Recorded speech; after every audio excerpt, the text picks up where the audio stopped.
This protocol uses flow cytometry to quantitatively assess extracellular MHC class I expression on primary neurons cultured from mice. In situ immunostaining for MHC1 expression can also be performed to avoid a loss of signal due to protein tertiary structure changes, permeabilization, or denaturing conditions. In addition to directing immune responses to infections, MHC class I modulates neuronal synaptic connections. However, the factors that regulate MHC class I expression are still unknown. The embryonic brain dissection steps take practice to master. When learning the technique, take care to practice the dissection without worrying about the time or subsequent culturing process.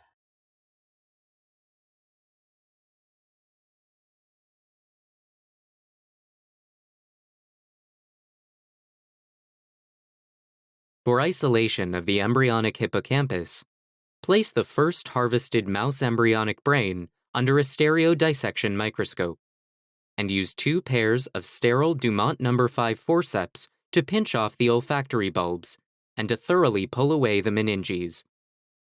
Once the meninges have been completely removed, the superior side of the cortex will open laterally to expose the hippocampus.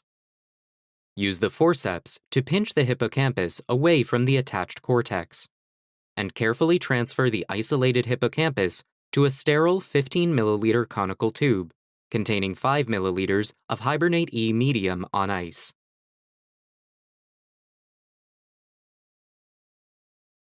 When all of the hippocampi have been collected into a single 15 milliliter tube, sediment the brain tissue by centrifugation. Replace the supernatant with 0.5